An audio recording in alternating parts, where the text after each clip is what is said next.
Oi, oi pessoal, tudo bom com vocês? Cá estamos para a nossa, mais uma aula, na verdade, né, referente à disciplina de Introdução à Enfermagem. Meu nome é Andrei de Oliveira Mendes, né, e o assunto de hoje nós iremos falar sobre as vias de administração de medicamentos. Essa aula ela já foi dada na sala de aula, então aqui está sendo uma videoaula, né, gravada. Espero que vocês entendam, espero que vocês sanem todas as suas dúvidas ali referente a esse, digamos assim, eu conto, né, e prevaleço que esse é um dos assuntos mais importantes de toda essa disciplina de introdução à enfermagem, tá? Qualquer dúvida que vocês tiverem, vocês podem estar entrando em contato comigo, podem estar, enfim, né, deixo aberto para a gente estar tirando as dúvidas em sala de aula, e sem falar também que a gente vai fazer aula prática desse assunto, né, que é um dos principais, e é isso, certo?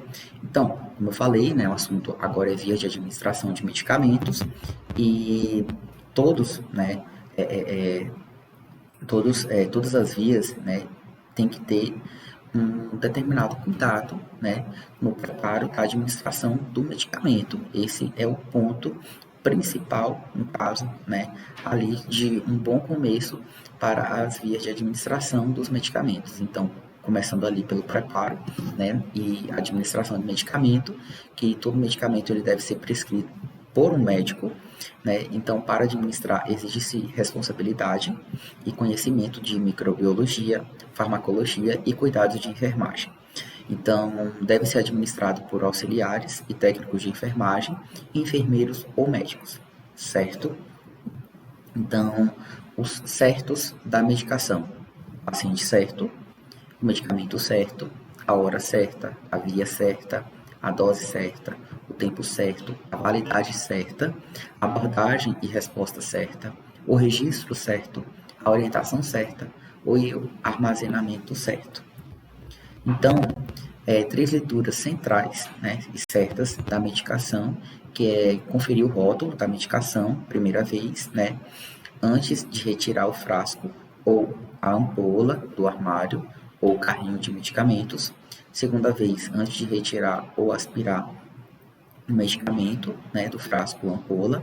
E terceira vez, antes de recolocar, na verdade, no armário ou desprezar o frasco ou ampola no recipiente. Então, nunca confie, leia você mesmo. Então, nunca confie ali em um colega que fala que não, esse medicamento é tal. Vá e confira você mesmo, com seus próprios olhos, porque eu já vi e já presenciei vários e vários erros da equipe de enfermagem por confiar no colega e ir lá e fazer errado, né? Então, ou seja, falta de atenção, então isso incorre em negligência. Os cuidados, né, no preparo da medicação, que é lavar as mãos, concentrar a atenção na medicação, identificação, que é o nome do paciente, o número do quarto ou leito, nome da medicação, via de administração, dose a ser administrada e o horário. Os cuidados com letras ilegíveis, né? Isso é muito importante. Cuidados com medicamentos sem rótulo também, né? Se você não sabe o que é, se não foi você que retirou o rótulo, então não administra, né? Não reutiliza no caso. Os cuidados também, né, em não administrar medicamentos preparados por outro profissional, não permitir que familiares preparem medicamentos, né, então isso é de responsabilidade, no caso da equipe de enfermagem, né, antes de administrar, confira o leito, o nome do paciente, tudo certinho, se realmente aquele paciente é o paciente que você vai administrar o medicamento, checar somente após a aplicação ou ingestão do medicamento. Caso não seja administrado o medicamento, relatar o horário, né, justificar no relatório de enfermagem e comunicar também o enfermeiro ou enfermeira, no caso de plantão ali responsável pela unidade. Anotar, né, e notificar as anormalidades que o paciente apresentar. Se ele vomitou, se ele não quis, no caso, se recusou a aceitar, porque ninguém é obrigado a nada, né? Mas mesmo assim, o paciente ele precisa do medicamento para ele sobreviver, para ele curar ali da enfermidade que ele está ali, né, no hospital, enfim. né, no âmbito hospitalar. Então, nunca ultrapassar a dose prescrita, sempre somente o que foi prescrito pelo médico, porque se o médico prescreveu 2 ml de dipirona, é 2 ml de dipirona diluído para 10 numa seringa de 10, né, de água para injeção, ou água destilada, ou até mesmo soro fisiológico. Então, ou seja, nunca ultrapassar, porque o médico ali ele faz todo o cálculo, o médico ele vê o peso do paciente, a idade, então tudo isso incorre, tudo isso influi. Né? Em caso de emergência e medicação por ordem verbal, então, ou seja, você está ali numa intercorrência, e o médico ele pede para você prescrever para você administrar uma noradrenalina 4 vezes concentrada. Depois você vai bonitinho, né, levar o prontuário do paciente para o médico prescrever e anotar, certo? Ele tem que carimbar e assinar. Por quê? Senão, né, você, digamos assim, vai incorrer num erro, porque o enfermeiro, a equipe de enfermagem não pode prescrever medicamento, nem pode aplicar medicamento, né, no caso, sem estar ali na prescrição. Então, quando acontece, vamos supor, intercorrência, o paciente ele está em parada cardíaca e você está ali reanimando, o médico está reanimando e está fazendo, no caso, essa troca, né? E aí o médico fala para você administrar imediatamente, né? Pegar no carrinho de parada, que quando acontece a parada, o carrinho de parada ele está excepcionalmente para todos os medicamentos ali. Então você vai, abre o carrinho de parada, né? E no caso vai administrar os medicamentos que o médico ele no caso ele falar verbalmente, né? Ele ordenar. Ele vai ordenar verbalmente, depois você vai, se ele não, né, geralmente o médico ele é muito desleixado, ele esquece, enfim, né, médico é muito corrido. Aí você tem que estar lembrando ele, tem que estar orientando, falar, ó, médico, aqui, ó, o prontuário do paciente, então você falou para mim administrar a noradrenalina 4 vezes concentrada no paciente, eu fui e administrei, então agora você tem que o quê?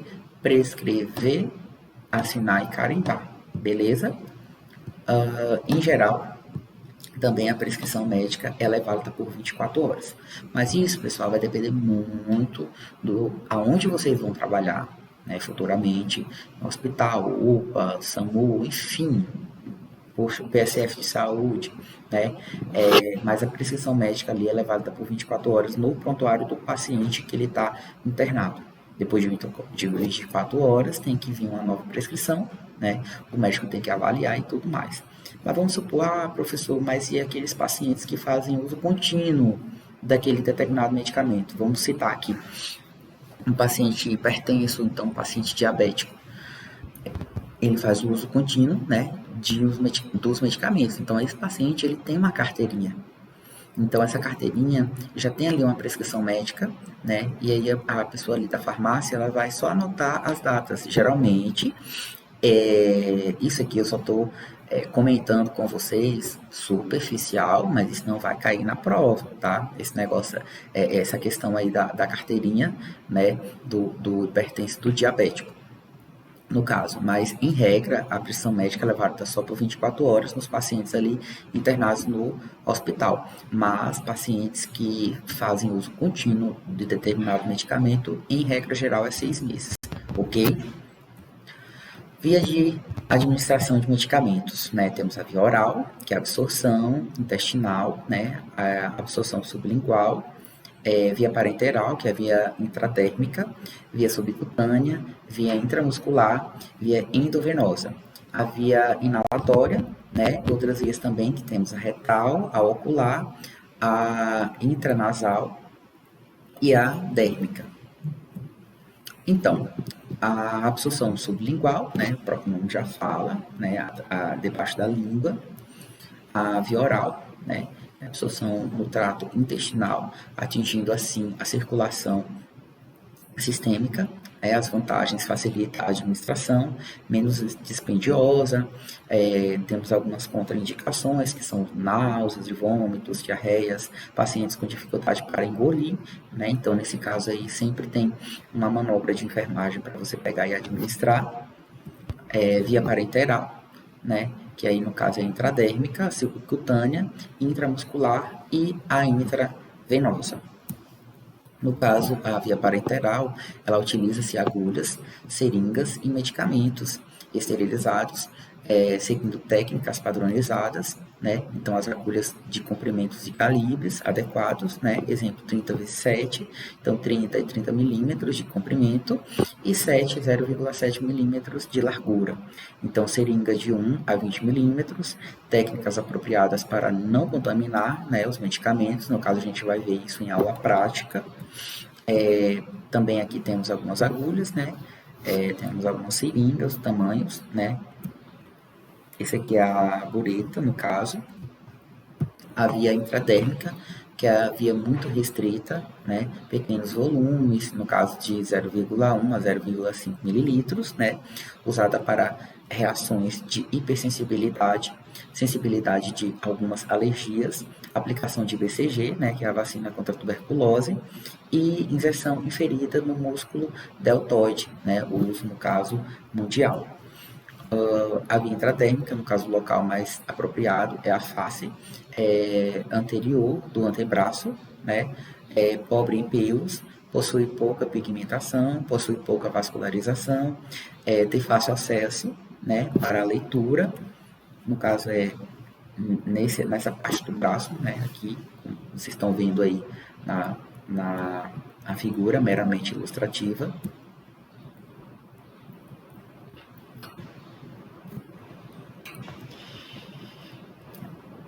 A via subcutânea, que no caso a medicação ela é introduzida na tela subcutânea, o tecido subcutâneo ou hipoderme, absorção lenta através dos capilares de forma contínua e segura, usada para administração de vacinas, né, a tríplice viral, a febre amarela, a varicela, a anticoagulantes, que é a heparina, e hipoglicemiantes, né, que são as insulinas.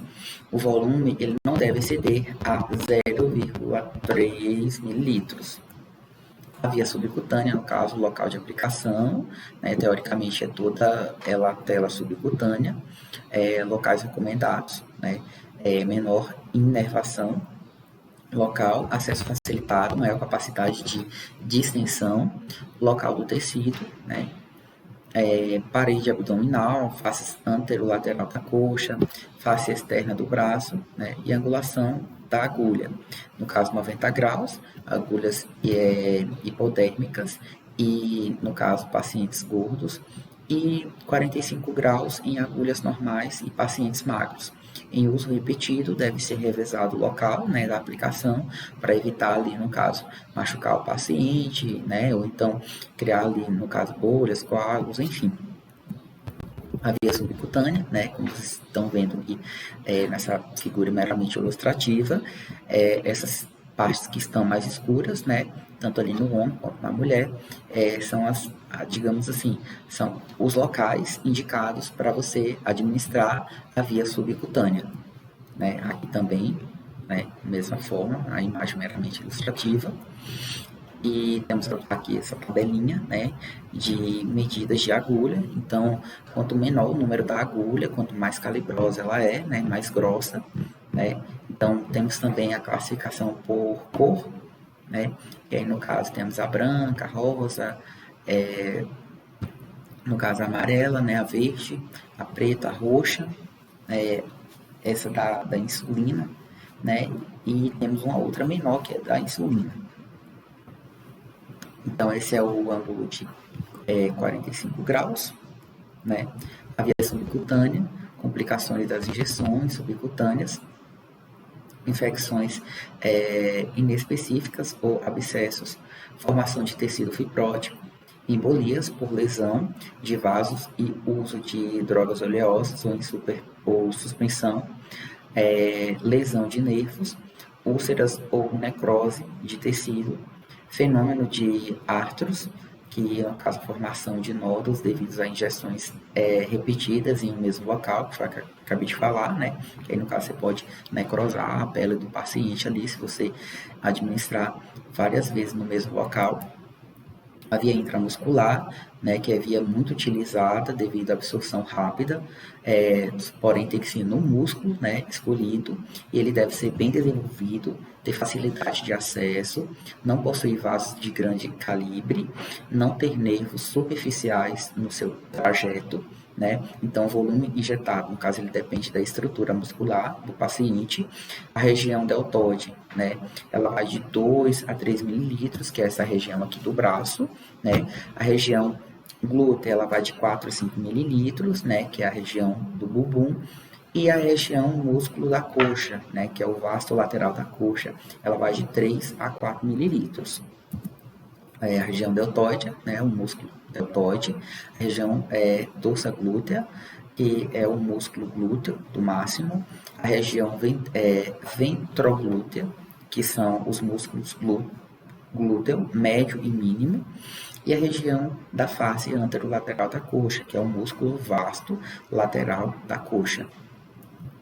Bom, nesse quadro aqui, temos uma seleção do local da aplicação de intramuscular e volume máximo a ser administrado, né, segundo a faixa etária. Então, temos ali por idade, né, temos os prematuros, neonatal, né, os neonatos, as lactantes, crianças de 3 a 5 anos, crianças de 6 a 14, adolescentes e adultos, certo? Então, aqui temos o deltoide, né, então o deltoide, para você aplicar em crianças de 6 a 14 anos, né, 0,5 ml, adolescentes 1 ml, né, e adultos também 1 ml. O ventro, né, glúteo, em crianças também de 3 a 6 anos, no caso 1,5 ml, né, crianças de 6 a 14, ele pode variar de 1,5 a 2 ml, em adolescentes 2 a 2,5 e em adultos 4. No caso do seu glúteo, né, de crianças de 3 a 6 anos, 1 ml, né, crianças de 6 a 14, 1,5 a 2 ml, adolescentes 2 a 2,5 e adultos 4. O vasto lateral, né, ele vai em prematuros neonatos 0,5, lactantes 1 ml, crianças de 3 a 5, 1,5 ml e crianças de 6 a 14, também 1,5. Adolescentes 1,5 a 2 ml e adultos 4 ml. Bom, no caso, né, da seleção do local, aplicação de intramuscular e calibre da agulha, segundo características do paciente, né? Então, temos aqui o calibre da agulha, 30/7, 25/7 e 25/6. Então, o local, temos o ventro glúteo, o dorso glúteo, o deltoide, né, o vasto lateral da coxa e 25 a 6 milímetros, no caso, o vasto lateral da coxa. Características do paciente, né, pacientes adultos, homens com peso corpóreo entre 60 e 118 quilos, mulheres entre 60 e 90 quilos, pacientes adultos, né, mulheres com peso superior a 90 quilos, indicam-se agulhas com pelo menos 3,8 de comprimento.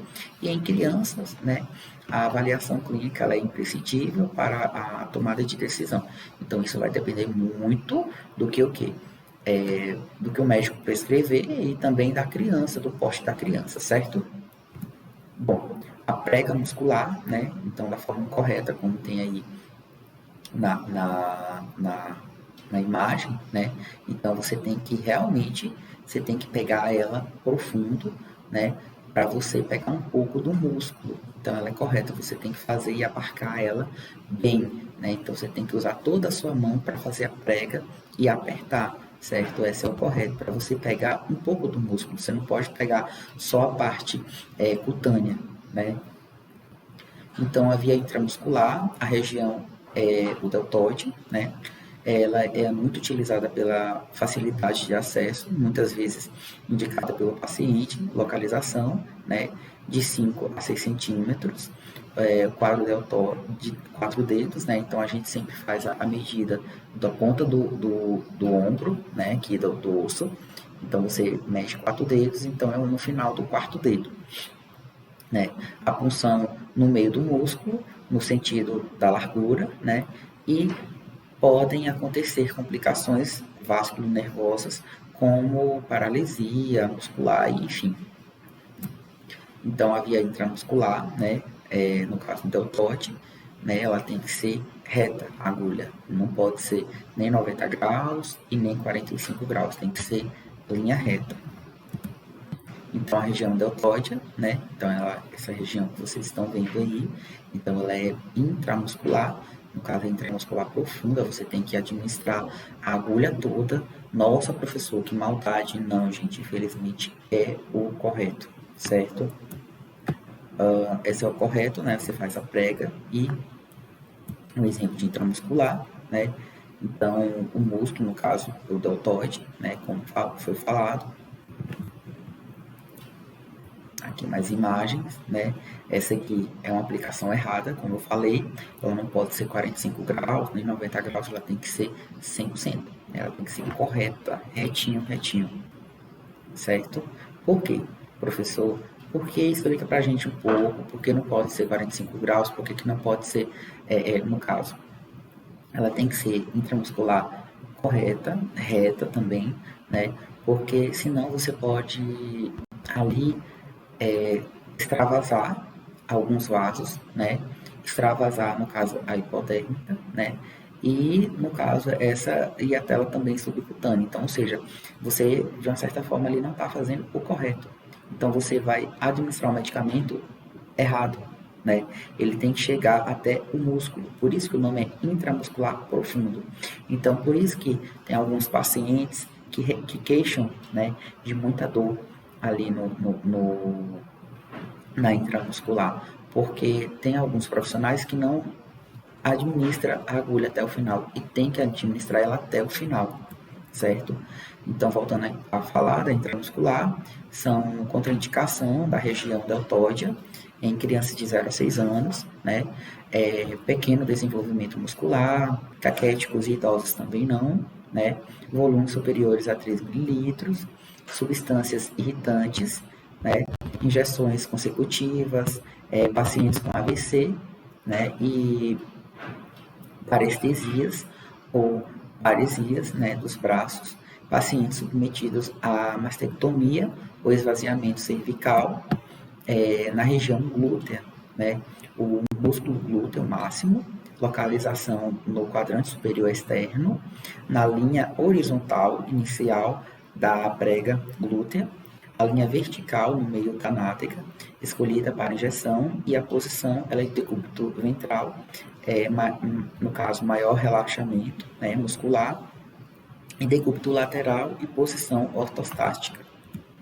Então, a via correta, né, para que você frisem e prestem bastante atenção no local, né, é no quadrante superior externo, né? Então, temos ali abaixo o quadrante inferior externo, de dentro, né? No caso, temos o quadrante superior externo, o quadrante superior interno e o quadrante inferior interno, certo? Então, os de dentro são os internos e os de fora são os externos. Os de cima, os superiores, e os de baixo, inferiores. Então, o local correto é no quadrante superior externo, né?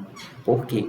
Porque ele vai direto no músculo, né? Então, os outros quadrantes não tem músculo, os outros quadrantes são nervos, enfim, são massas, certo? Mas o local correto é no quadrante superior externo, que vai direto no músculo.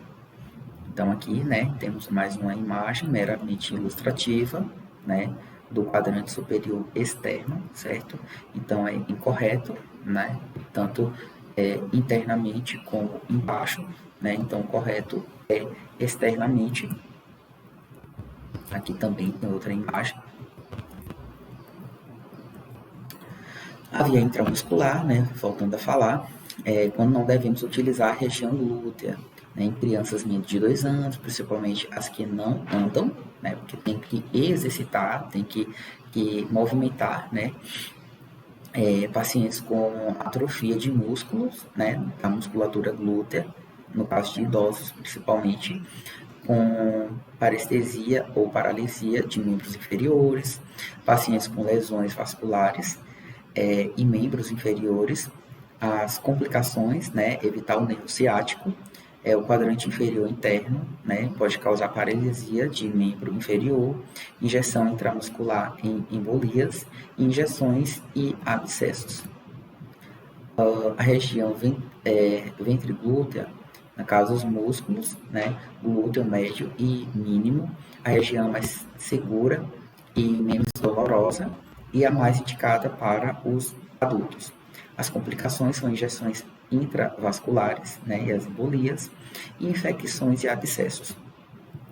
Bom, no caso a região, né, essa região aí, né, o antero, o trocante maior, né, e ali entre a crista ilíaca, né, anterior superior, e a crista ilíaca, né, então o local correto é no ventro glúteo.